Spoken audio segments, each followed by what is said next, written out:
Hey, Max, it's really great to welcome you to the We Are Superman podcast. As we were just saying off there, I don't think we've seen each other since, 11 years ago? Was it like 2014 or something like that?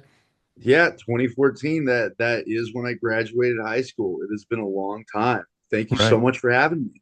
Absolutely, man. I love your story, and it's kind of funny how, we first met.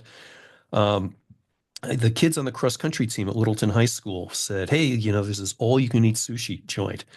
And so we went out there and yeah, that's exactly what it was. I mean, it wasn't haute cuisine, I guess you'd say, but yeah, it was all you can eat sushi. So we were just out there chowing down, and then there's this guy at the table who was friends with a lot of those guys on the team. Who's at some point you got up to about your eighth plate, I think, and I said, "Oh, I know what we need to do here." And I don't know if it was your idea or mine, but we did this pizza eating challenge after that, didn't we? Yes, 11 pounds of pizza and we won $100 for it. That Yep. was fantastic. Yep.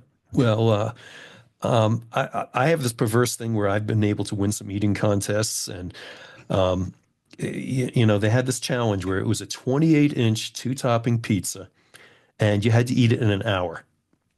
And so, I go to Anthony's Pizza all the time. I don't know if you're familiar there. They have like Yeah. this New Yorker says it's the best pizza in Denver, and they come out with these gigantic pizzas, and people like gasp, and they're like, they eat one or two slices, and I say, I eat one of these by myself sometimes. People can't believe it because these things are bigger than manhole covers, basically, and then so yeah, I knew you were the guy for this, and we had an hour to eat this, and we researched the whole thing to figure out what was like, what are the tips for eating a gigantic pizza that quickly, right? Yeah, we had to figure out a strategy. Yep. Yeah, I think we That was a discovered good like, time. yeah, we had to eat the interior of the pizza first, and then we kept the crusts for last, right? Right, right. And I feel like I even dipped some crust in water at one point. Using It like was pretty gross. the Joey Chestnut to soak the hot dog bun kind of idea or something, but Yeah, it definitely got bad. Oh God, I forgot about some of this. Yeah, good time. yeah, no, I got the pictures on my phone still. I show that to people every now and then because they look at the picture of the two of us sitting there before we chowed down and they're like, holy crap, that's insane. But yeah, what I remember is like we were about 15 minutes into it, and the owner or the manager and the chef came out there, and we are already halfway through the pizza. And I still remember the Yeah. chef dropped his head and he goes, "Oh crap, I thought I made that thing big enough, you know?" And, and we were asking what the record was. And they didn't know Right. what the record was because we were going to try to break that. And at that point, we just kind of cruised and we finished this off in 45 minutes and got our $100. Yeah. That was man, that as a high school kid, that was like peak of my life, earning money for eating food. That was the best. Right. So opposite of the way it really works when you got to spend money for food. But yeah, actually making Yeah. money, yeah, that was good stuff. So and what I also remember too is then after we got done and they gave us $100, you weaseled a couple of those huge chocolate chip cookies out of them. So and then I think you went out and ate donuts after that, right? Voodoo Donut had just opened in Denver. Yeah, and me and Isaac, Ray Isaac, who introduced us, me and him went to Voodoo Donut for their grand opening. We got like a dozen donuts, and I think I ate three or four donuts after that. God. I ought to be a high school wrestler again. Yeah, I was gonna say, Max, I don't think I ate for 24 hours after that. And Yeah. you went right out and ate donuts. I love it. Good times. Just amazing. Yeah. So like I say, we know each other from your high school days, and but let's step back in time. You're doing some great things today, but when you were young, when I saw you, you weren't as huge as you were, because at one point you were ginormous for a kid, right? Yeah, so it all really started. I think they told me I started getting fat around like 6 or 7 years old. So it was pretty early that I started looking like having a bowling ball belly and stuff. But by the time I was like 13, 14 years old, I was just about 300 pounds. And doctors had basically told me, they were like, hey, like if you don't make some changes, there's no way you're gonna see 18. Like that's just not gonna happen for you at this size, this young. Like I feel very blessed and lucky that a big thing about that was when I did blood work when I was at that size, they couldn't believe that I wasn't pre-diabetic or diabetic at that point. Like I should Yeah. have had so many health issues, but for some reason my blood work always came back as if I was like a healthy individual, even though I weighed almost 300 pounds and was clearly, on the verge of something awful. Yeah. I mean, even your blood work's coming back okay. So why were they saying, hey, you're not going to make it till 18? What did they see that was going to kill you? I think it was really just the sheer size and the fact that like I was still gaining weight so young, like I was like being close to 300 pounds at 14. I remember one of the biggest shockers being that there were kids on The Biggest Loser, right? Like that TV show with Yeah. fat people losing weight. There were kids on The Biggest Loser that were older than me, but they weighed less than I did. And that's when I was Damn. like, oh shit, like this is not, like I'm so lucky that my blood work is here, but clearly, my heart's not going to be able to keep up. My body's not going to be able to keep up with this. Right. Yeah. I guess that is very fortunate. So, I mean, how did it feel growing up that way, though? I mean, and how did it all happen? How did you, I mean, was it just pure eating or, I mean, what was going Yeah, on? it's one of those things where it's super easy, I think, to blame like the parents, right? Like a lot of people hear my story, and if they don't know me, they right away think that like my parents were feeding me Twinkies every week or doing, this or that. And you can always say that parents could play a bigger role in that, in their child's health and in their life. Because I always say like my parents are wonderful and they did a lot for me, but I was also just an awful kid. Like I was the worst. When I think back to me as a kid, there's no way I would not have put me up for adoption. I would have gotten rid of me so quickly. And I have a sister too. That's the thing that a lot of people don't understand is they haven't met my sister, who's an absolute angel of a human being. And to have my sister as a child and then have me, they should have gotten rid of me for sure. I Right. I would scream until my lungs gave out. I would do anything I could to get what I wanted. And all I wanted was video games and junk food. And that was like my whole life. The only things I did besides video games was I played the Pokemon card game Mm, and I played chess a lot. So luckily I was doing something for my brain a little bit, but I would eat, chips every day, frozen corn dogs, frozen burritos. Every time I went to play Pokemon at the card store, someone would buy me Wendy's, McDonald's. Like there were a lot of times my parents wouldn't even have a part in it, and I would just find ways to get food when I shouldn't even have any money on me or anything. And I would just ask people or give them Pokemon cards for snacks, little stupid things like that.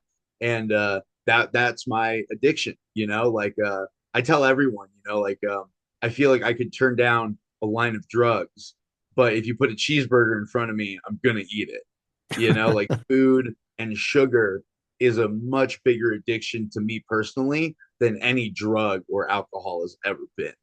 right. And it was just something that infected me really young and didn't really seem like it was going to let up as I was getting in my teenage years. Right.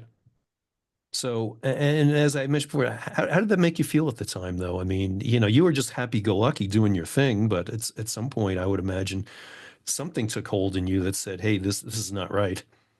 So when it comes to like yeah, it's like how my body felt and how I felt, I didn't realize how shitty I felt, if that makes sense, right? Yeah, Like if you absolutely. grow up one way, feeling one way, that's all you really know. So because I never knew what it was like to be healthy, like I'd never run a mile before. I'd never done a push up. I'd never done a squat. I didn't know what it was like to be healthy. So I was so uncomfortable and unhealthy, but I didn't even realize how bad it felt until I got a little bit healthier and was like, oh, this is how good I can feel. This is insane. And the whole spark for it was really I got really lucky and I hate that it comes over a controversial topic, but when I was 14 years old at my heaviest, and everyone was saying I was going to die, and I felt like shit, but I didn't know it because I just Yeah. thought that was how I should feel. Uh, one of the people who was an owner of the card shop that I played Pokemon at, he went into the military. He went into the army, and this is back when the U.S. was in Iraq getting oil or doing whatever they were doing, Right. in 2010. And so he got deployed to be a grunt, basically. Like he was going to be on the ground in the shit. And and at his going away party, he just went to me and he was like, Max, here's the deal. If you lose weight, I won't die. And I was like, fucking deal. What are you talking? Yes, Right. that's the best deal I've ever heard. And the next day, I stopped eating junk food. I immediately started, like, I didn't know how to be healthy, but I had a why now. I had a reason. Yeah. Like literally 2 weeks before this, doctors had told me, you're going to die before you're 18. Nothing changed in my life. I did not care about that. I didn't have a reason yet. I was a miserable kid. I was bullied at school. I was sad all the time. All I had was Pokemon and food and video games, like in my Mm. mind. I Right. had much more than that. I had a great family in reality and other things, but all I looked forward to were these few things, and it mostly revolved around food. And it was Devin. His name was Devin Spearwalker making this deal with me that made me be like, oh, I've got a reason now to lose weight. So I Yeah. started eating healthy and started going to the gym and immediately just decided I need to learn how to be a healthy person. Yeah. Wow. First of all, did Devin make it back home?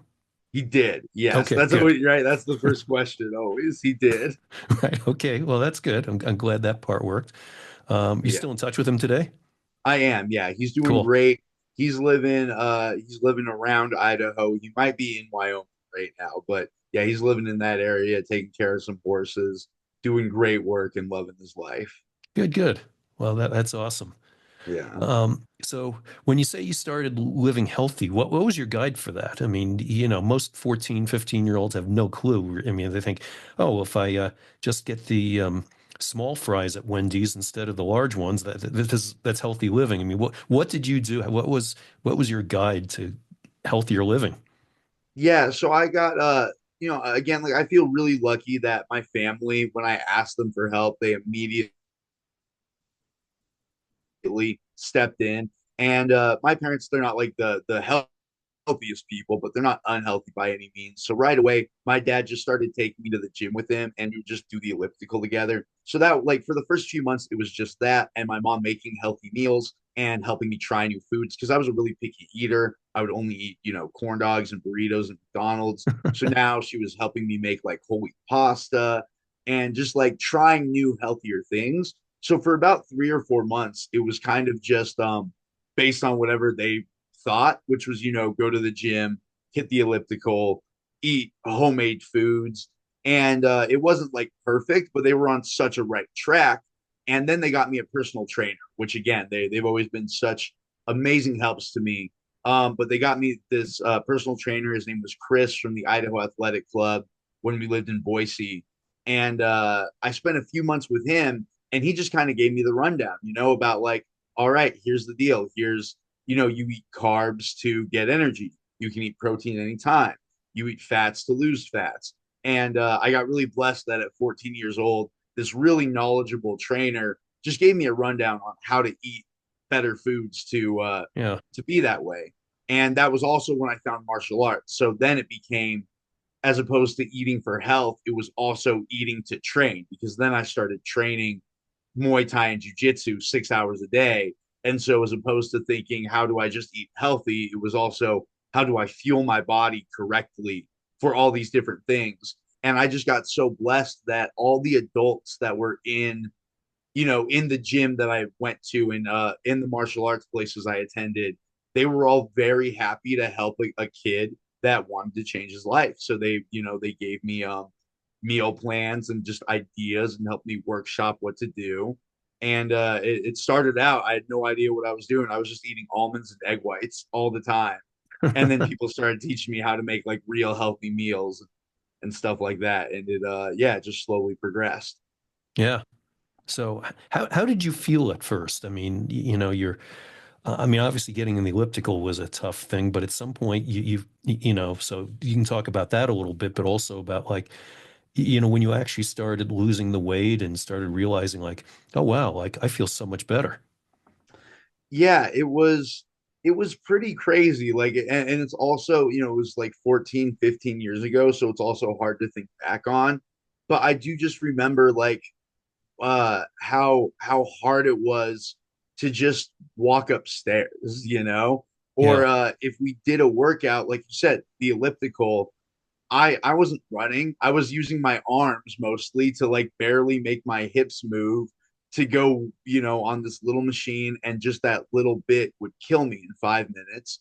Um, we would try to do box jumps at the gym, at the martial arts gym as part of a circuit. And I literally remember on a circuit where people are doing box jumps, I have to climb on top of the box, one foot after the other, Right. and then like climb off of it. And just going from this, like I'm pulling around all this extra weight, and it's almost like my body's on a delay. Like, when you move your mouse on the screen, and even though you moved the mouse, it didn't move yet. That's how it Right. felt. Like I would start walking, but Yeah. I'm not actually walking yet because there's so much to move that even though I've already started walking, I've got my all this weight, all this size has to catch up. It's Right. Right. and so when I That's a great finally did, analogy. yeah, Yeah. when I finally did lose some of that weight, it was like, oh wow, like I am me now. I'm not this extra shit that I was. Like I'm just what was inside of that. I can control everything so much easier. Just walking through a door. People don't understand how much easier it is to just, open up a door and walk through it when you're closer to the proper size. And I'm not body shaming anyone who's 30 pounds overweight. I was 130 pounds overweight. When Yeah. you're that size, you can't function properly, you know? Right. Wow. So, how did people look at you? I mean, high school, of course, is a time when people are judging each other an awful lot. And, what were people's reactions to you who knew you as the big kid and suddenly you're this guy getting fit and starting to really work out an awful lot? So it was weird. It's weird and cool. I think like my time frame for that, because when I was at my heaviest was basically like the summer of eighth grade going into ninth grade. And that was when I lived in Boise. And that was when Devin made the deal with me and the Mm, change started. right. And then during ninth grade, I started making the change. And after ninth grade finished was when my family moved to Colorado. Gotcha. So I got to first see, like I have to, I like to make it clear, like I had zero friends, to the point where not only did I have no friends my age, but my house got ding dong ditched a lot. Our yard got forked. We got TP'd. Kids just didn't let. I was an easy target, and I like to also make it clear that I was not the nicest kid. I was a fat kid who got bullied, so I also had defense mechanisms. I would be mean to kids who were mean to me. Mm, I didn't have friends. It just wasn't a good anything. Um, Coming up through that time period. So in eighth grade, in the summer of eighth grade, when I started losing weight, I started becoming a happier person. And I went into ninth grade still very overweight, but now I'm closer to 250 pounds. I'm not closer to 300. And kids can tell I'm a nicer person and I've got more confidence. And I started making friends. And I saw how, like, oh, how this could kind of change a little bit, and how not just losing weight, but also being a better person, how just being healthier helped me with that. It all opened me up to talking to people more and having better relationships. And after, the ninth grade year, making a few friends, it was absolutely devastating to find out that my family was moving to Colorado. yeah. Ended up being the best thing to happen to me. But what I feel like I got to experience was, not only did I get to make friends with some of the people that at first I wasn't able to be friends with in Boise, but then I got to arrive in Denver at 10th grade, new school. I was already closer to being in shape. Now I only weighed 200 pounds. I started martial arts. And so I got to be this completely reinvented person when I jumped into the Denver school scene. Yeah, and those people never knew you as the really big kid. Yeah, not until I wanted them to. And then when I Yeah, started letting people, once I lost more of the weight and I started fighting more professionally, I got very into sharing the story of, oh, I used to be this fat and this yeah, overweight. right. So did you feel like somehow the nice version of Max, you might say, was somehow buried underneath layers of fat in a way, and Huh. that it really took, your ability to shed those layers before you were able to really emerge with your personality? Yeah, I would definitely say that. Yeah, like that's I could not have said that better. Like it was buried underneath all this self-consciousness and all these things that came with being fat for me. And I want to like just take one moment because like some of my very best friends are overweight. They're obese, and I love them to death, and they don't have any of the problems I had, and I'm Right, so jealous of them, in a way that it's like, oh, they have all this confidence and they're such amazing people. They're the nicest people and they're very overweight. And I want to help them with that for health reasons. But I also know that, right? Like, I never wanted to sound like I'm saying I was a bad person because I was fat, because I know so many good people who are fat of or who course. are overweight. So I like to make that clear. I don't think that anyone would make that distinction. But just to make it overly clear, for me personally, that's exactly how it was. Because for me, I wasn't just fat. I let that hurt so many things about me. I let it control my outlook on life the way Right. that other people don't do. So for me personally, yes, it was one of those things where I was so heavily overweight. I looked at myself in such a bad way and I projected that onto the world. And once I lost weight and I realized, I was like, oh no, like I was like, I love myself now. And now I can project that onto the world was such a game changer for me. Yeah. And it kind of goes back to that adage of maybe it doesn't apply directly here, but it's not what happens to you, it's how you react to it. And so, it's not so much it happened to me. That's the way you were, and that's the way you reacted to it. Whereas just because you were heavy doesn't mean that you had to be a mean person, but that's the way you were. Yes, I love that. Yeah, that's Yeah, exactly it. That's how I was reacting. right. I think one of the most impactful photos I've seen of anybody with a before and after kind of picture, you see it all the time. You see a lot of these young men who have post pictures of themselves before and after going to the gym, and after a year going to the gym, they're jacked, and now they're selling themselves as coaches out there. But Mhm. it's just kind of crazy to me in a little bit that oh, you got a year's worth of losing weight now and being in the gym, and now you're a coach. But you had a picture though. It wasn't for that same reason, but you had your shirt pulled up, and your stomach was not a bowling ball. I mean, it wasn't even maybe a beach ball. It was more like one of those Swiss balls at the gym. I mean, it's like Yeah, you had an enormous gut in that photo anyway, and so that's why your before and after is as striking as any I've ever seen. thank you. Yeah, I like to say like some people have a six pack, but I was carrying a whole keg. Oh yeah, yeah. Yeah. You were maybe carrying the whole brewery. I don't know. Yeah. Yeah. So, The whole brewery in there. For 14-year-old, that's messed up. Yeah, I had it going on. Man, yeah. yeah, it is when I look back, it's funny, like, because it feels like a whole lifetime ago. Those pictures, they really do strike something. And I still Oh, have all those little stretch marks that I see, all those purple and blue lines that you see on my stomach. They're all still right there. yeah, no, I'm probably a good reminder, but I think that's probably true for everybody who's been in your shoes, that what was before is kind of hard to fathom. I mean, it's great you can put that behind you, and it does not define you anymore, which is great. Yes, I feel very lucky about that. I've been able to move past that.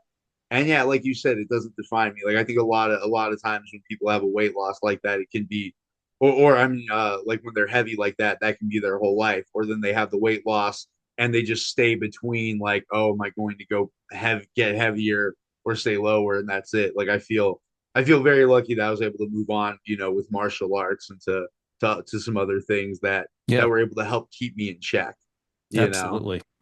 Yeah, I have a quote on my office here. David Clark quote, it says, "I'm not a bad person because of the past. I am a good person because I have the courage to leave it behind." And so it's not exactly correlating to what we're talking about, Yeah, but I think it is relevant in certain ways that, you're able to definitely. leave behind that past and you're doing good things now. So yeah, let's talk more about your journey into martial arts because that has been a defining aspect of your life, hasn't it? That I would say, and I'd like to. I don't want to say that like martial arts or fighting defines me, but I would say it's the most defining thing currently about me is probably, yeah, my fighting and my martial arts and coaching. Right. Um, yeah, I got really blessed that I started in Boise, Idaho with I still think he's one of the greatest coaches of all time for jiu-jitsu or anything. But I got really lucky in Boise with this man, Jason Flint, who now has a gym, Systems Jiu-Jitsu, in Boise, Idaho. But when I started, he was just the new MMA coach, and I made fun of him because I didn't know who he was, and I talked shit to him because I was just a dumb 14-year-old who had just started. And when he got to know me a little bit, he invited me to work out with him. And almost 2 or 3 hours every single morning over the summer, I would just train one on one. Not one on one. He wasn't really. He would let me work out with him. You know, he was. He was. So I got to just copy this man, and it was just the best start to martial arts for me that I could have had. For like an intro of, oh, okay, like this guy is a professional fighter, he lives and breathes this. And I just kind of followed in his footsteps for about 2 or 3 months, and then my family ended up moving to Denver. Hmm. Right. So you had to pick up all over again out here. Yeah, so when we got to Denver, it was hard because when you hear you're moving and you just fall in love with a gym and a coach and a role model, and I just started making friends at the school, I was devastated to leave Boise, Idaho for Denver, Colorado. But when you hear that statement, you realize how silly that is because No. that's Boise, Idaho, Right. and this is Denver, Colorado. And I'm still heartbroken over a lot of friends and people, but the opportunities I was able to get through being here, I would not have been able to get there. And I Right. know that for a fact because I know there are more talented people than me that were in Boise at the time that didn't get the opportunities that I got as a less talented person here in Denver, just because the scene for martial arts is not very grown out there yet. Hmm. And one of the things I'm trying to do is I go back to Boise, and I'm teaching seminars and trying to grow that scene now, because I want more people to have those opportunities, so that if kids like me who are in Boise or any fighters there can get the same opportunities of someone in Denver. But when it all happened, and I left Jason Flynn and Systems Jiu-Jitsu, that was really hard. But you come to Denver, and when it comes to martial arts here, um, I'm trying to think because it's been such a long journey of like where I've been to where I went since landing in Denver. Uh, I got really, really lucky, and I started teaching at a gym right away. So I was 14 years old, and I was brand new to martial arts, 3 months into jujitsu and Muay Thai. And this gym saw something in me, and they decided, they asked me to help teach the kids basically. So right away at 14, my whole life now revolved around the gym. I went to high school for an hour and a half in the morning. I left to train for 2 hours at the gym. I went back for 4 more hours of high school, and then I would go and teach kids classes, and then I would take the adult classes. Wow. And I basically did this for my whole high school career, and was just able to keep getting into martial arts. And what made this what I really thought blessed me at the time was when I was always doing jujitsu tournaments. Those are easy to do. Jujitsu tournaments are like wrestling. So Yeah. even as a teenager, everyone's doing them. There's not really any threat. it's just a grappling match. It's not as dangerous as a fight. It's like you just tap out or give up. No one's punching you or hitting you. So Right. I was always doing jujitsu tournaments and grappling matches and wrestling. And then, but I was also training Muay Thai because I wanted to fight martial art. I wanted to fight MMA. My dream was to be a UFC fighter. That's what I was, keeping in my head to keep my weight down. And I had just fallen in love with martial arts. So I was I was teaching with this team and training with them. And when I was 16 years old, they Elevation Fight Team was created, and that at the time it was just not a big deal. It was a brand new fight team that had a 16-year-old on it, and there's a picture of me with like 9 other people that no one would probably really look at from the very creation of Elevation Fight Team. But one of the people in that picture is Cowboy Cerrone, one of the most famous UFC fighters, retired now. And that team grew to become the #1 fight team in the UFC. So Mm. at 16, I got super lucky that these coaches like Dwayne Ludwig, Trevor Whitman, and fighters like Justin Gaethje, Nate Marquardt, Neil Magny, Corey Sandhagen, I basically grew up with them from when I was 14, 15 and trained with them and was their sparring partner whenever they would have fights coming up for Southpaws because I'm a left-handed fighter. So anytime any of them fought a lefty, I got to be the beatdown boy. Yeah, So nice. I got at the time it was hard. It was like, wow, I'm getting my ass beat by Justin Gaethje and Corey Sandhagen every day, and fighting these guys to stay alive. But doing that every day for years helped develop these skills that I was able to. When I traveled to Thailand, I was able to get sponsored by fight teams out there, Yeah. and sponsored by fight teams in Mexico. And I never, when I was doing martial arts, that was never like in my head, like, oh, I'm going to get this good or be at this level. I just wanted to fight and be a UFC champion. I didn't think I was going to be a coach. I didn't think I was going to do all these other things. But because I was lucky enough to be in a gym with such legendary coaches and fighters and just work alongside them and get beat up by them every single day for about 6 or 7 years as I went through puberty and grew into adulthood, it really helped shape my martial arts and my styles of Muay Thai and Jiu-Jitsu and just how I fight. So it gave me also just a lot of good ways to coach that in my head I was like, this is just how it's done. And then all these people become world champions or world champion level. And I was like, oh, fantastic. Like I grew up learning the world champion quality of footwork from Trevor Whitman or Justin Gaethje or sparring with these people when they were at their highest level. And it just really helped transfer into being able to travel around the world and not only teach to other people, but be able to compete at those levels with people all around the world. Wow.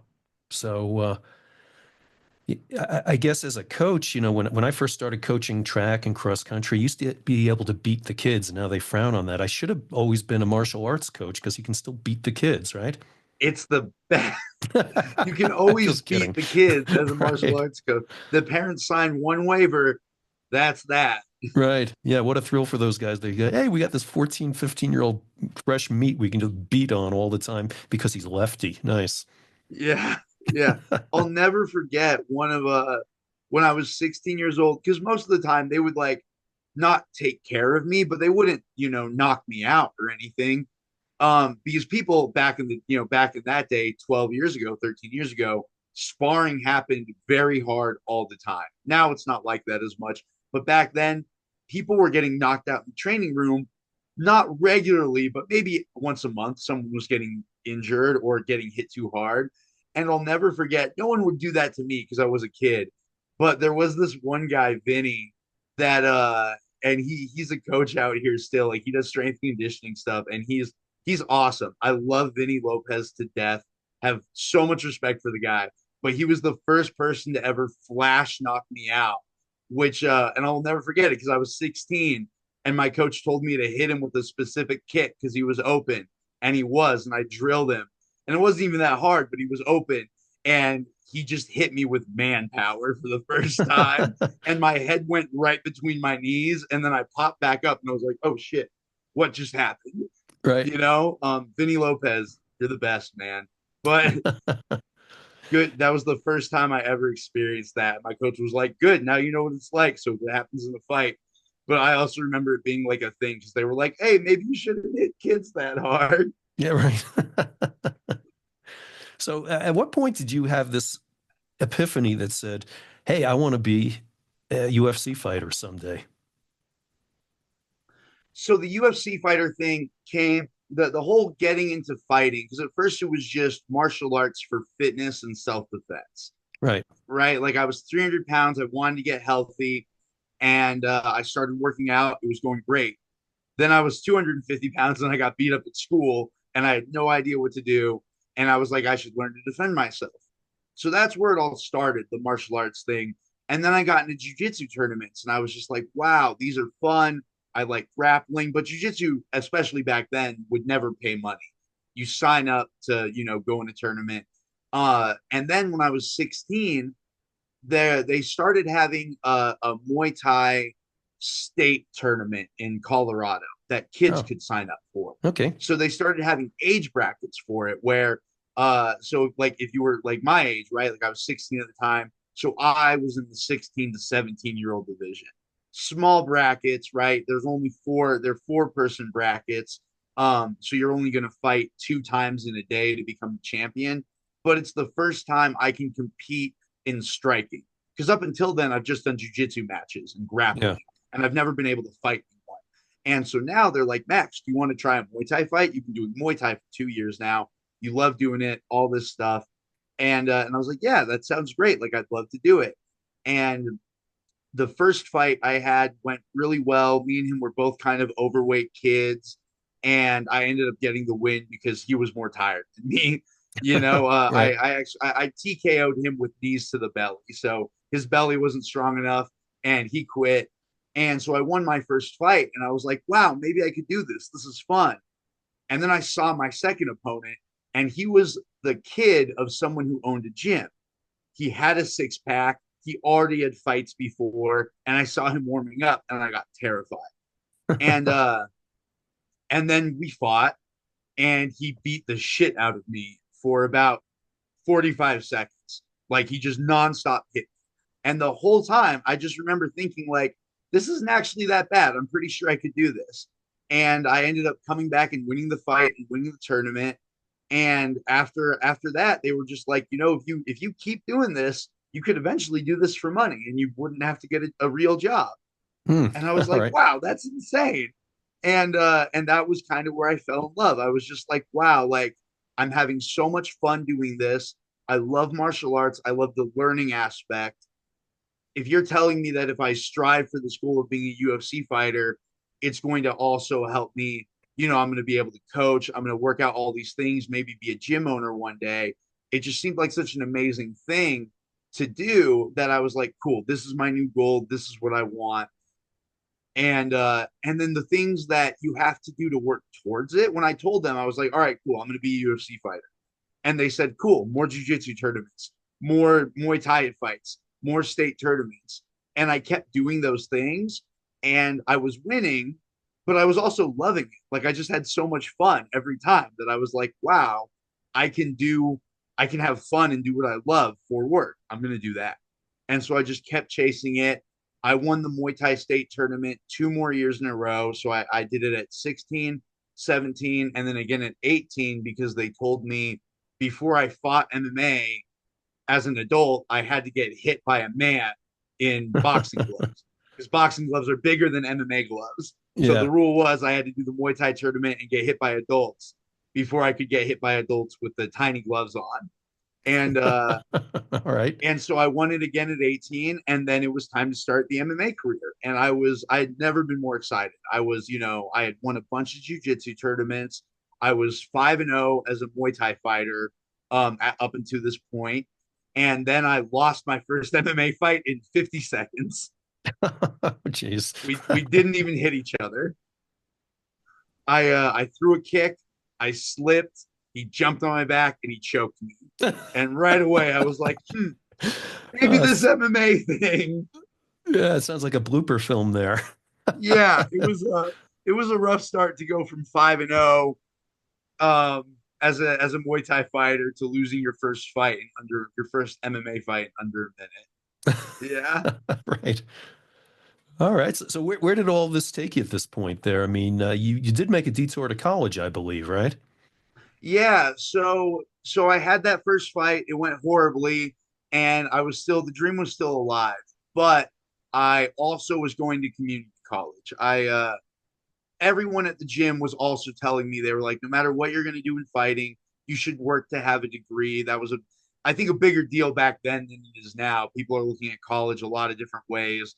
Um, but I was going to community college, and I was focused on. I was assistant gym manager at one of the martial arts gyms, so I was focusing on that, focusing on school, and still on MMA. So from the age of 18 to 21, I ended up I had 8 MMA fights, and I went 4-4 All basically, right. which is not a good record, right? No. At one point, I was 3-1, and 3-1 with an amateur title.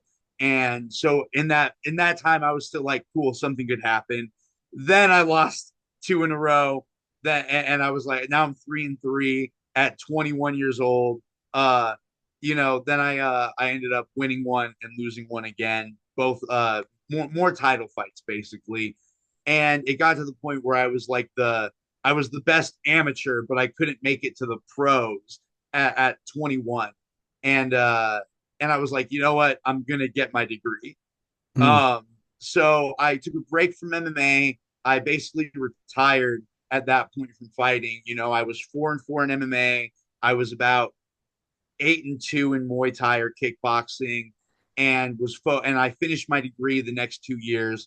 So at 23 years old, I finished with a online degree from Regis University All right. in business. Good. And when I did that, when I finished the degree, was basically for like losing the word there, but right, to finish it, to celebrate, I decided to go to Thailand. I loved Muay Thai. That was the martial art I loved most. Even though I'd been an MMA fighter, I was like, I'm going to go to Thailand and do some of the martial art that I love so much. I was also really blessed that one of the people I trained here in Denver, he was traveling through. I held mitts for him, and he was a fighter in Thailand.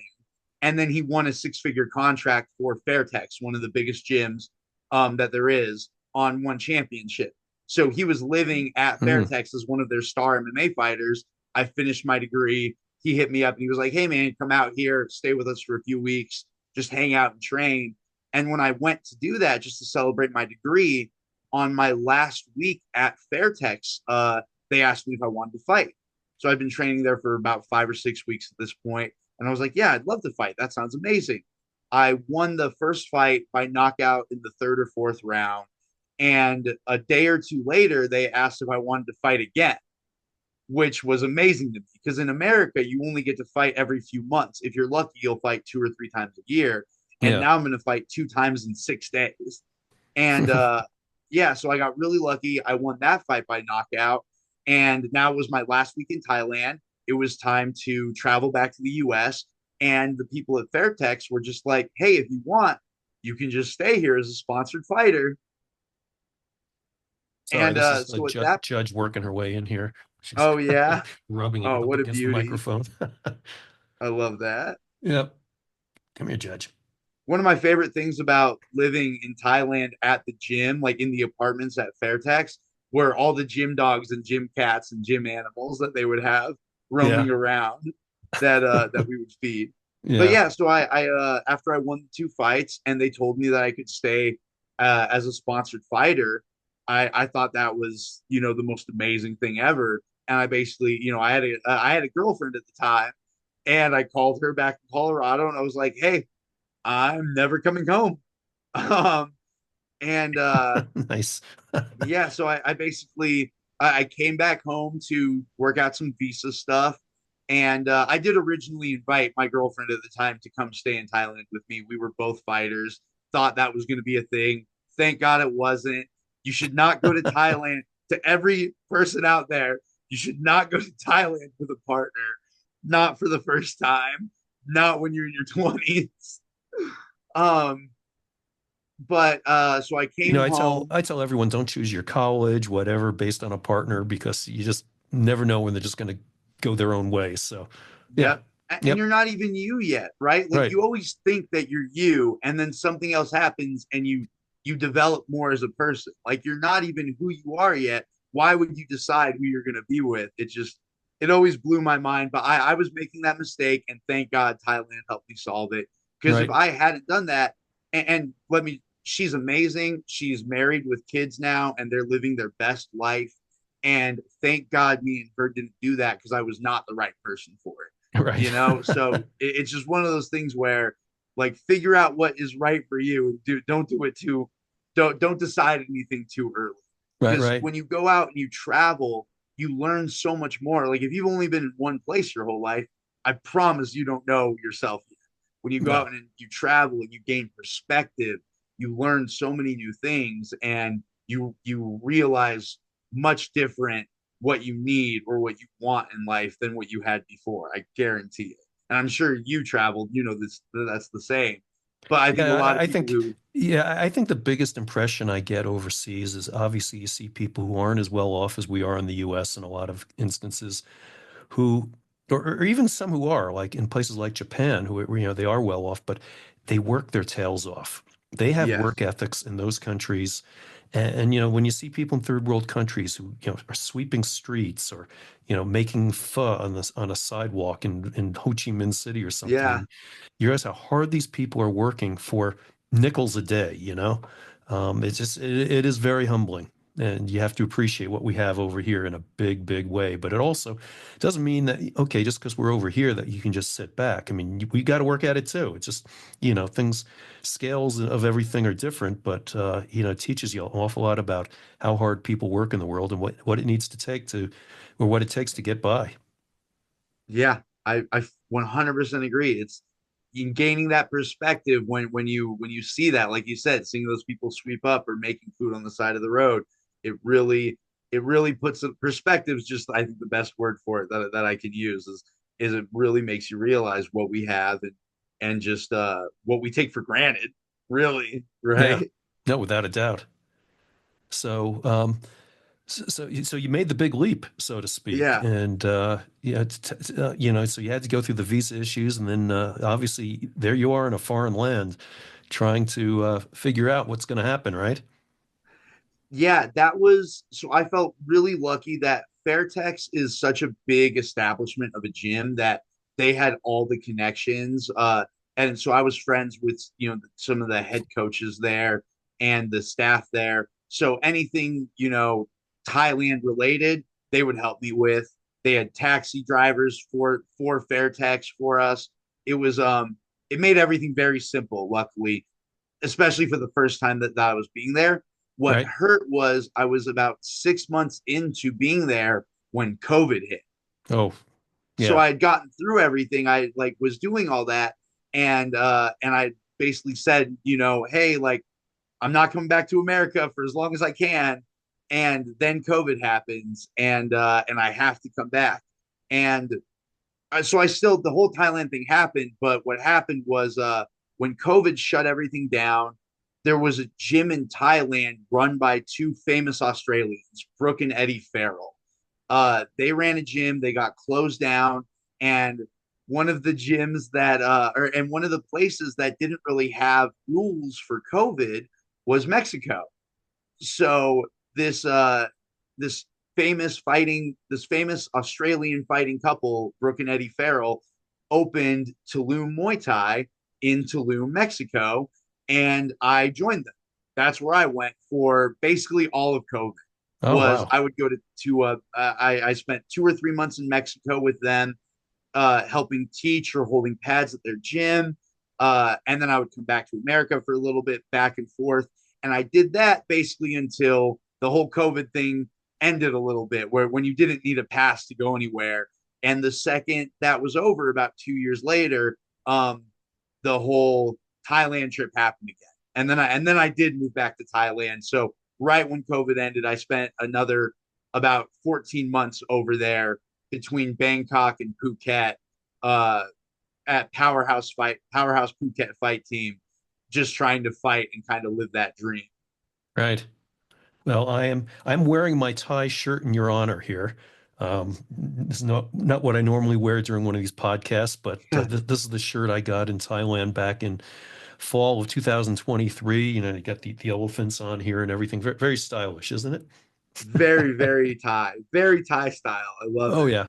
I actually have the pants that go with this too, because when I you, love the pants. yeah, they're great. And it was really funny. We went to a temple in Bangkok.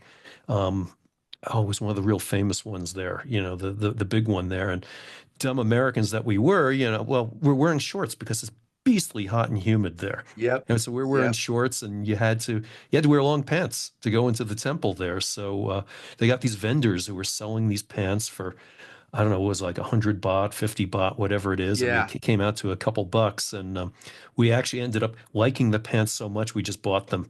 And so, but you can tell That's all the so tourists great. because the tourists are all walking through these tourist sites there with these baggy elephant pants. It's Yep. great. The baggy elephant pants are, oh, I love those Thai pants. Yep. What a deal. Yeah. Yeah. That's So fantastic.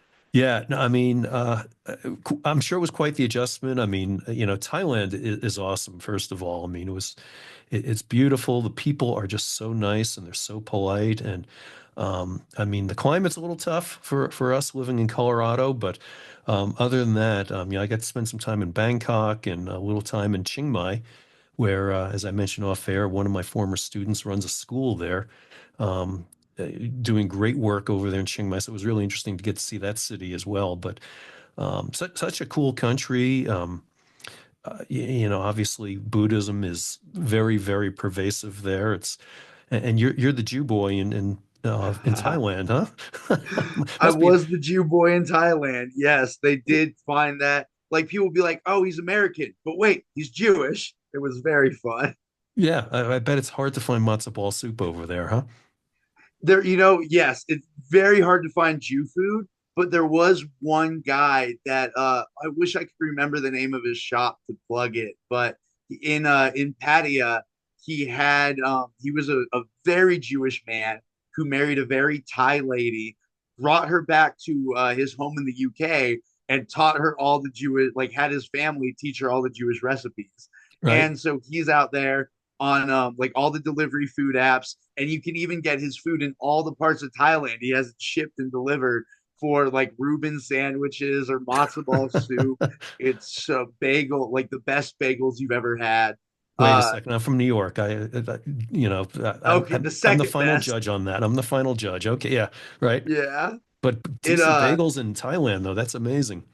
what's funny when I was living in Phuket for on my last trip there, where I was there for about a year straight in Phuket, fighting with Powerhouse Phuket, a great fight team. And sadly, I after two fights, I got hit by a car. So Whoa. not to you know hit on any stereotypes, but it was a female Thai lady who drove through my motorbike from being stopped. Right, she was stopped. My parking lot was in front of her, so she stopped, and I'm behind her, and I'm like, oh, I have to go around her to park. And as I'm going past her, she just runs me over. Oh, And jeez. I got Oh, very lucky that and now that being said, I think I know why she did it.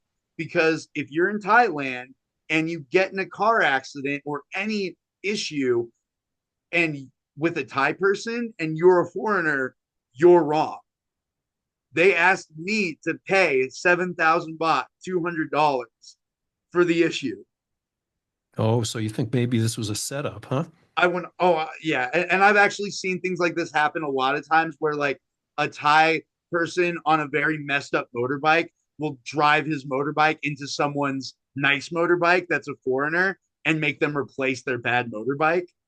And same thing in Mexico. I was riding. Thankfully, I had one of my Mexican friends on my motorbike behind me, and a kid on his regular bicycle just rode his bicycle into me. like while we're driving slowly because we're looking at the shops to our left, just Right. rides into the bike on the right, to our right, falls over and starts complaining. And I stop the bike, and my Mexican friend says some shit in Spanish, tells the guy off, and then tells me he's trying to scam us. Let's Yeah. go. And the Right. kid just walked away with his bike. Of So course. it's a very normal thing in these places to have these scams. But when it happened to me, I got very blessed and lucky that one, it was very cheap. I had to go to the hospital because I fell on my arm and I needed like a small surgery, but I had no broken bones. I needed 3 visits to the hospital, 2 sets of antibiotics, 7 X-rays, and the surgery, and all of it cost me less than $200. A relative But bargain. right, Right. and it was also people like, yeah, but I bet you were in some shady room. It was the most beautiful, medical center ever. It was fantastic. They have just as good of care over there that we do. uh but when all this happened, I was really saying all this to get to the main point of I went to Thailand for one reason: to be a professional fighter. That was Right. my whole dream and goal. And when I got hit by a car, I needed about 6 months off. And so what did I do? I did, I'm from Denver, so I did the other thing I know: marijuana. Marijuana had just been legalized in Thailand. Right. And so I started a dispensary with a Thai friend of mine. Did you really? And yeah, in Kata on Phuket, on it was called the Grass Hut Kata. And I baked all the edibles and helped make the bagel. We made bagels because it was also a breakfast place. So for 6 months, as a Jew in Thailand, I sold bagels, breakfast supplies, coffee, and also was a dispensary. I baked edibles and sold them and What sold a weed there combo. legally, fully Right. legally. So that was fantastic. Oh my goodness. You could have been Mama Bubba Kush or something like that. Yeah, yeah, Oh, that's hilarious. I mean,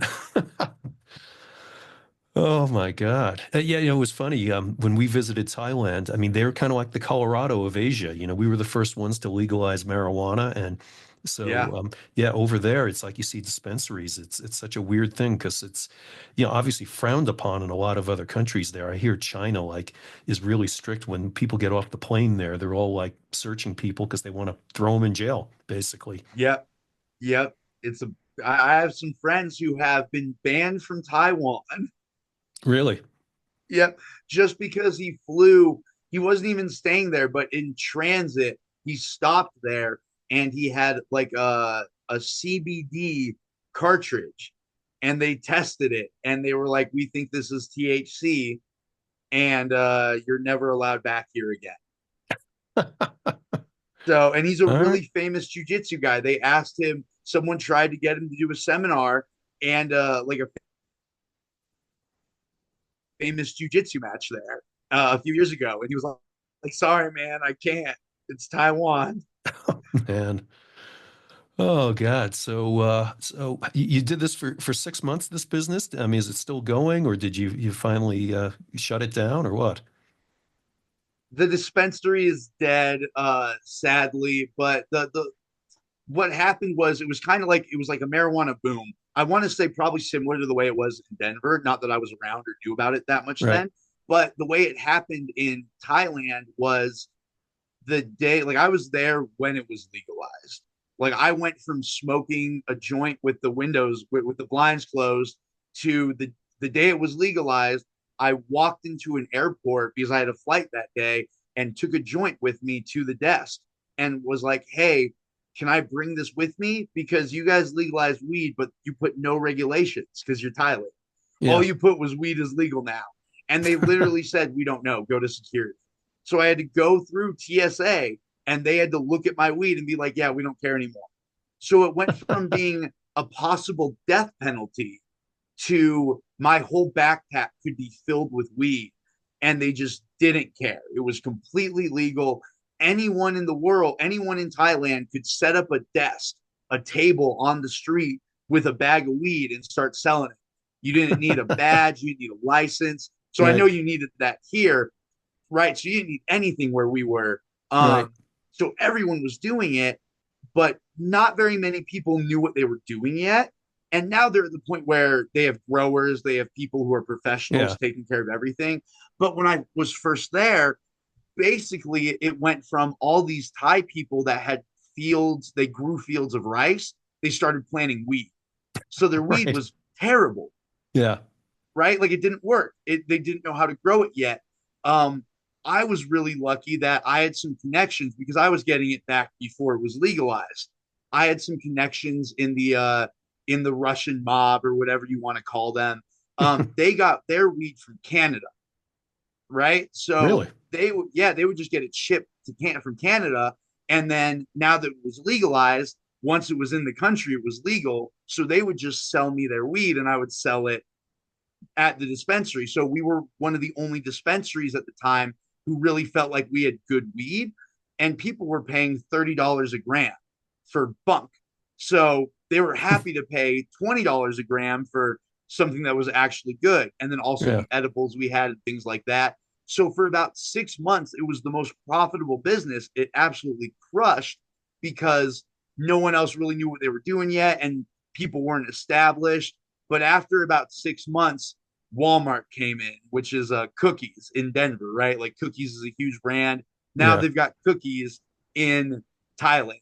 So basically, all these people started coming in. They Hmm. started Yeah. bringing in growers, and now it's all monopolized.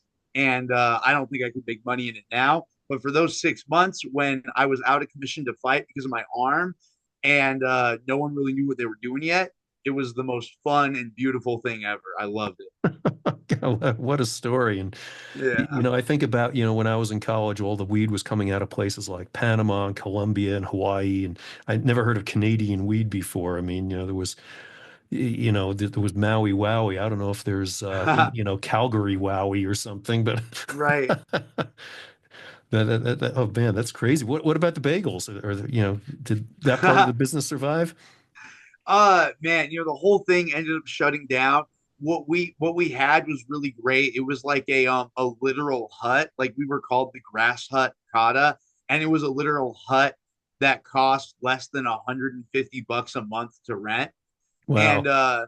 yeah, so after the 6 months, and also at that time, what happened, because during this time when we had the grass hut and I was fighting there and staying with Powerhouse Phuket, um, this was me in the headspace of I'm gonna live in Thailand forever. I'm never coming home.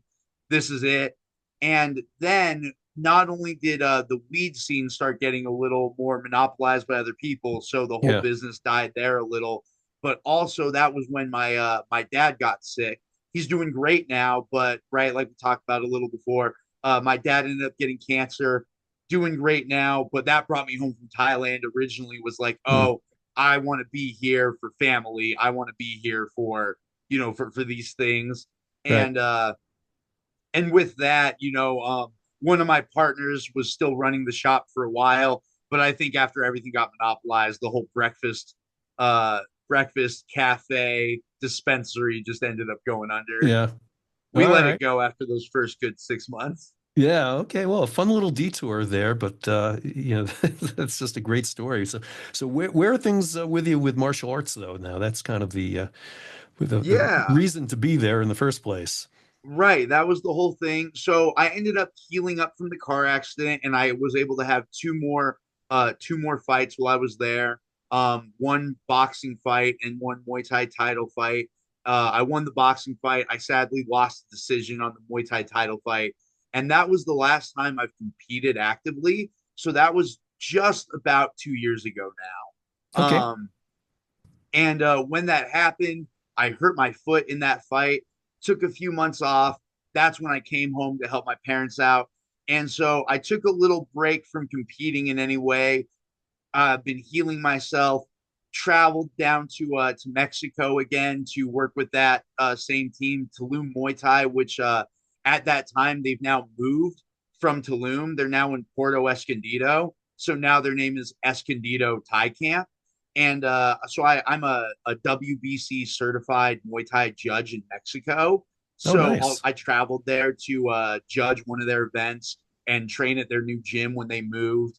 And after that, sadly, my mom ended up getting cancer. Phew. So that brought me back from that Mexico trip a little early. She's doing fantastic now.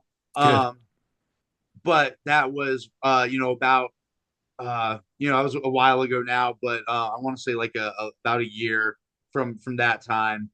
And so from that now, I've just been staying local. I teach at a gym in Denver, Apex Combat Academy. They're fantastic. I love working with them. That's who I do regular classes with and who I teach private lessons with. My own head coach that I've been with since I was 14, he has a gym in Denver called Denver Thai Boxing. I go and learn from him still and work with him a lot. He's the one who gave me the skills to get to Thailand and be a professional fighter. Yeah. And now I'm at the point where I teach my own seminars. So in about a month, in mid March, I'll be teaching Muay Thai seminars in Boise, Idaho. And I'm at this point where I'm traveling around teaching seminars, trying to give back, and also trying to get in shape because I'm going to go back to Thailand and have a few more fights again, and All kind of right. just round out the whole martial arts journey of fighting, coaching, and training for. It'll be I'm hoping about 16, 17, or even a 20-year total span from when I my first fight to my last fight, and then to just continue running seminars and coaching before I open my own gym that I'm hoping is just another Apex Combat Academy. Like I love these people so much, Yeah. I want to just expand with them. They're such a good group of people, and be able to keep traveling and just spreading Muay Thai. Yeah. Yeah. Oh, well, that's just a awesome vision that you've got going on there. Now, Thank if you. you open up this Apex gym or whatever it ends up being called, are you talking about doing it here or over in Thailand? What are your thoughts there? My, so I think that right now what I envision is having a gym either somewhere in Highlands Ranch or Colorado, or Erie, Colorado, somewhere local, just because I have such a good friend group here that I'd love to Hmm. stay with and be with. And Right. I also have my family here. My mom and dad are both doing great now. They live in Erie. My sister, her husband, and her two babies live in Erie. So my two nephews. So Right. it is my goal to kind of stay local with business, but I do always want to travel back to Thailand, and I'll always be happy to be able to teach in a place like Mexico, and hopefully one day teach in Thailand, Yeah. uh, and to be able to run seminars all over the U.S. But for like a firm business, I think that would mostly be in in Denver with my family. The only other place I could see it being in the United States would be Boise, Idaho, with my Right. best friend and his wife, where I'm originally from. But at the same time, I already have connections with gyms there that I would never want to take from them. I want to keep traveling there, doing seminars, helping them grow. Right. So why is it important to you, Max, to give back, so to speak, in the martial arts world? You know, I, I really sometimes I struggle with that because I like to be a greedy person, and I think that I'm not like the night like as when you're a fighter, you have to be very self-involved, Yeah. and it took a long time to get to that point where I had more empathy for other people and other things and cared about other stuff. um, but I kind of just got to this realization of just like I only, like Muay Thai is the reason I'm able to be here and do all this. Like it's such a the community. I shouldn't say Muay Thai, the martial art, but the martial arts community Yeah. between Jason Flynn and the gyms back home, and how welcoming they were to a 260-pound teenager, to the fight teams here that welcomed again a teenager who really had no business being there. And I was so lucky and blessed to be brought up by them, and it saved my life, in more ways than just the health and fitness. I was not a good kid in so many ways, and it took going through martial arts to gain empathy and get involved in things that were bigger than myself, and to get better role models than I had. Like it really just it really helped teach me that I wouldn't be where I am without all the people behind. It's Yeah. such an individual sport, and you get so locked up in it's all about me. I only care about me. And then I got closer to the end of it and I was like, oh, I only got this far because of the community that backed me for, so Exactly. many times. And It's very similar to the ultra marathon community or the running community in general, in that, you're not going to get there by yourself. Even though it's considered a very individual sport, it really is a matter of your entire support system and community that gets you to where you are. yeah, I love that. Yeah, it's the exact same. It's a and I think I just really want to be involved in that community now. Like I want to Right. be one of the people. I know there's more kids that were like me out there that are, that were depressed teenagers and have issues. And I know a lot of them go into adulthood not fixing that stuff. Like I got so blessed that I'm not saying I got things fixed. I've got my own problems, but like I was able to develop so many things so young that I think a lot of people don't ever develop, where if they do, they start doing it later. And I want to be able to help those people with that. Yeah, Like I want to be able to, that's great. if you want to, whether you want to learn a martial arts skill or a life skill, if it's something that I was given through the martial arts community, I want to be able to give that back to anyone who wants to learn. Yeah, quite cool. Good for you, Max. That's awesome. Thank you. Yeah. How much weight did you end up losing it all told? So the highest we ever saw on a scale was 295 pounds. That was not when I started working out.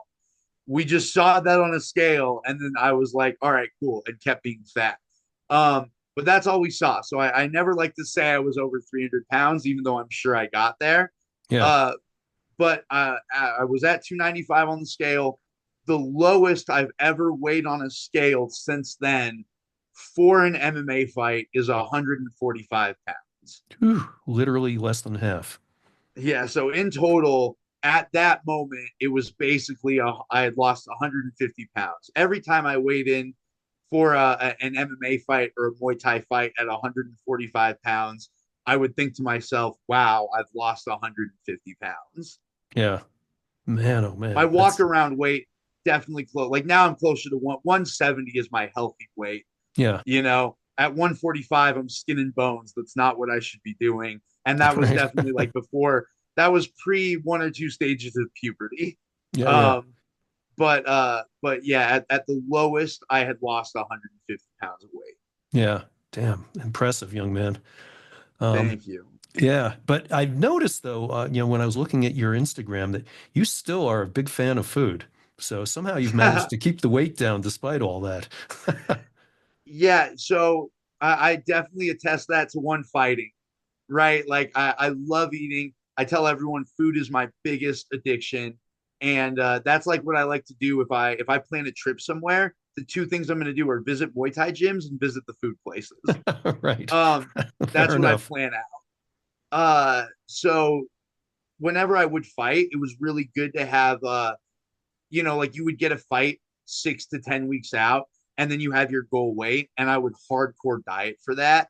And then whenever I was not in that time period, I would binge eat. Right. Not healthy, No. not a good thing. Yeah. That's what I was doing from the age of like 16 to 21. As Yeah. I had lost the majority of the weight, loved food, and was just out of control as a teenager and young adult still. Then as I got back into fighting at 23, 24, when my career started again in Thailand and then in Mexico, I stopped doing big weight cuts and I got really big into intermittent fasting. Hmm. So I'm a big advocate for the like, I tell people start with 12 hours on, 12 hours off, 3 days a week. But if you can work up to 16 hours not eating 3 days a week, that will change your life. And then as an MMA fighter with the schedule that I keep, it became so natural to I when I'm training for just in general, if I have training to do, I'm usually fasting 16 hours a day. I usually eat from like 3 to 11 p.m. or 2 to 10 p.m. And, so I'll have like my first workout at noon, break Right. my fast at 2 p.m., and then I'll get to eat during the day and work out at night. And that usually helps me get to eat what I want when I want to. Um, but for the majority of the time, I definitely keep like a pretty strict diet with like I'm always eating just chicken, vegetables, and until it's time for a cheat meal. And then, yeah, like you said, my Instagram is full of, eating 200 pieces of sushi or things like that. You can still you can still down the sushi, huh? That's great. The last time I went to an all you can eat sushi place where I was like really hungry and my friends wanted to count how much I ate, I think I only got 125 pieces, Oh my God, which you're is losing it. crazy, right? Like Right. people hear that and they're like, that's a lot of sushi. But these same group of friends, when I was, 17, 18, we went to sushi and we counted 325 pieces. Ooh, So, man. yeah, Oh I've man. definitely gone down. You're not you're talking about sushi with the rice, not just like, the sashimi and yeah, boy, Yep, like little nigiri pieces or a piece of a roll. Yeah. yeah. Ooh, man. I mean, I've done some pretty crazy things like that, but I'm not sure if I ever got I've never tried myself with sushi, but Yeah. that sounds like a lot. It better be It an all you was, can eat place because otherwise you go bankrupt. it'd be thousands anywhere else. Yeah. Although I'll tell you, when I was in Japan in fall of 2023, I mean, obviously the sushi is amazing over there, but I remember we went to this one place in this town called Kawasaki, which is a suburb of Tokyo, and got this platter of 13 pieces of really, really good sashimi for $8. And yeah, it was, What? yeah, I mean, heck, over there we bought street sushi, we bought sushi in a tube in the 7-Elevens. I mean, Huh. it's crazy where you get sushi. But yeah, it's definitely more affordable because that same Yeah. platter of sashimi that I got in Kawasaki, I think probably would have cost me like 60 or $70 over here, you know? Yes. Minimum. Like, Yeah. that's crazy. That sounds wonderful, though. Yeah, Wow. it was. Yeah. So Thai food in general, though, I mean, the food over there was incredible. So I'm really jealous that you have been able to eat all that Thai food there. Every single night, I knew all the local markets that aren't marked on Google Maps or anything. Yeah. Every single night I knew which market to go to, and I would be the only white person there. It was just only Thai people and just the cheapest, best food every time. Yeah. I mean, in general, those markets, I mean, just buy fresh food there. I mean, I'm sure, if you're living there, you could just buy that and take it home and live very cheaply over there, huh? When it came to when I was actually living there, and I ended up living in I got really lucky. At one point, I felt like I was living in a mansion on Kata, and then eventually I moved to an apartment. But I was in places that had stoves and cooking stuff.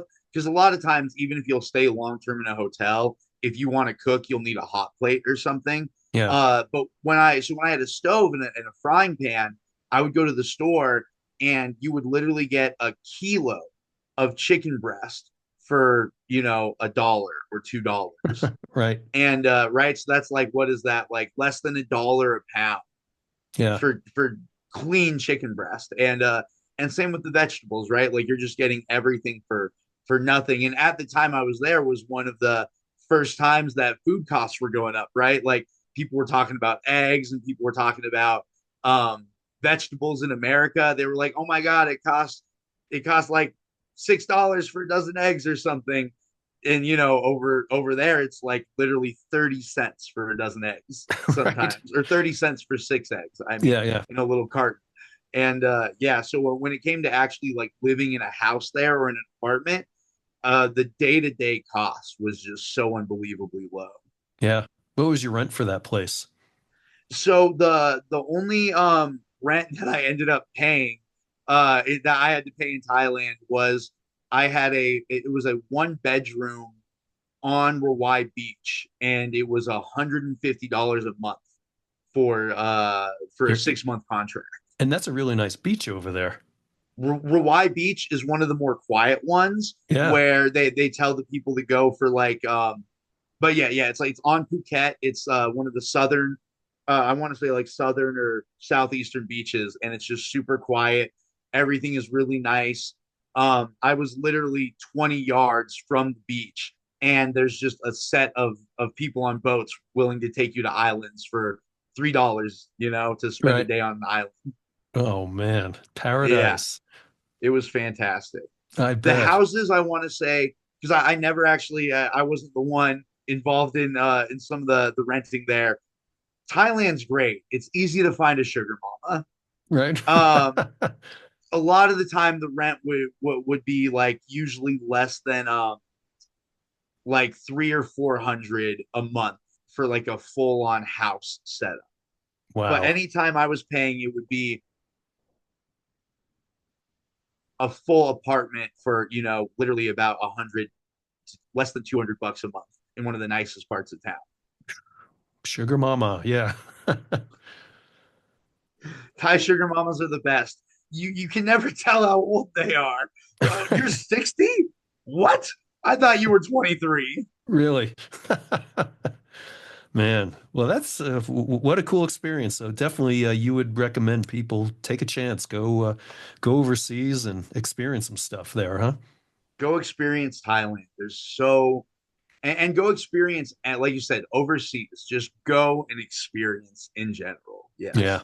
Yep. If I could give any advice to anyone who cared to listen to me, it's that. It's go and experience things. Yeah. One other thing, as we start drawing this to a close, I just wanted to ask you about something just incredible we saw in Bangkok was water monitors. What the heck is with those things? I mean, we're on a leisurely walk through this beautiful park there. I forget the name of the park there, and these giant lizards that look like they come from Jurassic Park are Yep. walking around. And I understand they're really poisonous, they're really dangerous, but Yes. people are just walking around casually. Like we saw moms with little toddlers walking around, and like, yeah, there's a water monitor about 8 feet away. And what the Yep. heck's with that? There's no signs even warning people. They're just there, like a stray cat. Yeah, You'll see this like 6 foot lizard. And they terrorize stores sometimes. Like there's videos of them terrorizing the 7-Eleven and things, and people really. just leave them alone. But Yeah, like you yeah, said, for good reason. they're very poisonous. I think they're related to the Komodo. I Yeah. think that I've been told that, or if not related, that they're just like that in the way that their mouth is so gross that if they bite you, you get so much bacteria, you need to go to a hospital immediately. Yeah. And they're just a regular, it's like I don't even know how to describe it. They're so normal there. My one of my friends who runs a company out there, my friend David, he owns a house in Bangkok, and I go stay with him when I fly in. And until they grew too big, he had 3 water monitor lizards living under his house, and he would feed them. God. And he also had dogs. Like this man had dogs that stayed in his house, and he was like, "No, they're all friendly. Like they all respect each other. The lizards go out in the day when I open the gate, and come What the back at hell? night. And he'll just like leave giant pieces of mackerel out on the porch for the lizards. Whoa. And so, like, I wish that there was something I could compare it to in America because I can't. But in Mexico, there's like they'll just in some areas there'll be like giant iguanas Yeah. everywhere, Yeah, no, families I've of them, seen and those. Yeah. Yeah. yeah, but they're iguanas. Yeah, they're These things are harmless. poisonous and can kill you, Right. and they just are sitting there like iguanas on a street corner, Yeah. and people are feeding them and taking care of them. I don't. It's crazy to me, but I've never ever like seen one be dangerous. That's for sure. Yeah, I guess maybe that's it. I mean, and I remember the name of the park now. It was Lumpini Park. And Lumfini Park. Okay. yeah, and I took a picture of like a cat just snoozing in the park with these water monitors walking around. So even the cat wasn't too freaked out by Yeah, it. But I hear even if you rub against the scales of them, it's poisonous. So they uh, are toxic. I've been told. yeah, Right. Like I've never personally done real research, but just the way that Thai people will try to scare you about it and stuff. right. I am frightened by them. Well, like I say, I didn't even see a sign. It wasn't like they were fenced off. There wasn't even a sign like warning you. And Yeah. people are just like, yeah, they're, I mean, it's just like geese in the park here. It's like, yeah, they're just Yep. a poisonous monitor thing. Yeah. They're Crazy. around. Yeah. All right. Well, hey, this has been really great, Max. I appreciate catching up with you here and everything. What have we missed? Anything else we should add to this? Uh let me like my family, we covered cancer. We covered fighting, we covered running a dispensary in Thailand. The I would say the only like other thing is like I tell people I'm a professional fighter and professional martial arts coach, but now I am an aspiring comedian also. So I've been doing stand-up comedy for about 6 months now, and that's like my new thing that I'm really passionate about. Like the way I'm still passionate about martial arts, but the way I was when I first learned martial arts, where I was like, oh, I want to learn everything about this and be a master of it. Now I've done it for 15 years and I'm like, I love it. Yeah. I want to give back to the community and always be part of it. I have that same feeling like I did before about martial arts, about stand up comedy, and just learning how to craft stories and talk to people and do all this stuff. And it's been the most thrilling, exciting, and fun new journey that I've been on the last 6 months, meeting just cool new people and going around Denver. It is interesting because I don't drink at all. I drink zero alcohol, and Okay. all of these things are at bars. But so it's been really fun to like get to know people in that scene and just start a new venture, kind of. But besides that, I think that we've talked about, yeah, we've covered most of me. Well, I'll tell you what, I would give up on the comedy because you haven't said one thing entertaining here during this whole podcast. No, only kidding. No, what you just said reminded me of a guy I know who he got lung cancer because he was a saxophonist playing in bars all the time where there was smoking back in those days. Oh, He never smoked wow. himself, but he ended up Yeah, contracting lung cancer. I mean, fortunately, he's okay, but yeah, it's kind yeah. of the same kind of irony there. So, where are you? I mean, are you like just getting into like stand-up nights, or are you actually like being billed as an act in certain clubs, or what's happening with that? So I haven't been paid yet. I'm not to the point of like a paid comedian. Right now, it's pretty much all open mic bar setups where I'm going and like Okay, learning how to do it and getting advice. I have done a few like shows where it's kind of like where you go and they have paid comedians there and yeah. then they'll pull names out of a bucket, and if you're lucky you get to do a 5 minute set. Oh, There's a really famous show that kind of made the whole pulling names out of a bucket thing yeah. famous. But so this is not that. This is but it's just they pull your name out, you get to do a 5 minute set for them. Um, all I've done so far, like I'm recording little bits that I do, and I have an Instagram that's dedicated to comedy that's brand new. All right. It's called Tobra, Toebra. It's if you see the Instagram profile, it's my foot is Tobra. The last Muay Thai fight I had, I broke my foot in a way that one of my toes is kind of curled up on top of another toe. And so my friends said it looked like a cobra. It was like a snake curled up on a rock. And then they called it Tobra. So that's my comedy account. But I Well, also still post everything to my Muay Thai account, which is Muay Thai Jew. To that if people want to follow that, or they can just follow Max Madorsky is probably the easiest one. gotcha. Not Well, that great was going to be talking my about Jews right now. yeah. Usually, the word Jew doesn't go over the best these days. Yeah. Um, but it's been really fun.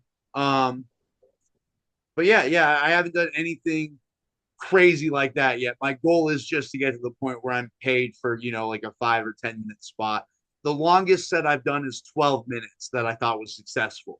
Yeah. And but all my jokes are things that I feel like shouldn't be posted on like a YouTube channel or Or a, any or, podcast channel. I yeah, I was going to say mean, any family site. Is that what you're saying? yes, yeah. All right. I sent my dad what I thought was my favorite joke. It's right, you got to remember I lived in Thailand, right? And it's a Yeah. trans-based joke involving Thailand because ladyboys in Thailand are so big. Oh It's my yeah. favorite joke. It's everyone's favorite joke that I've met. My dad heard it, laughed, and was like, "Please never post that to Facebook. Never let our family see this." Right. All right. So I'm not sure if that's I should kind of where ask I'm you at. whether to tell the joke here or not. I mean, the fact that you're already talking about a dispensary, it probably means I have to check off on the podcast thing not suitable for all audiences or something. I Oh, don't I didn't know, but even think about that. I don't worry about that. But Should even I just so, drop the trans joke? hey, go for it, man. Well, so I just got back from Thailand, right? I just moved back a little bit ago, and I've been trying to date more because when you live in Thailand, you don't really date. Like it's hard to date as a foreigner. It's a lot of one night stand. It's mostly hookers.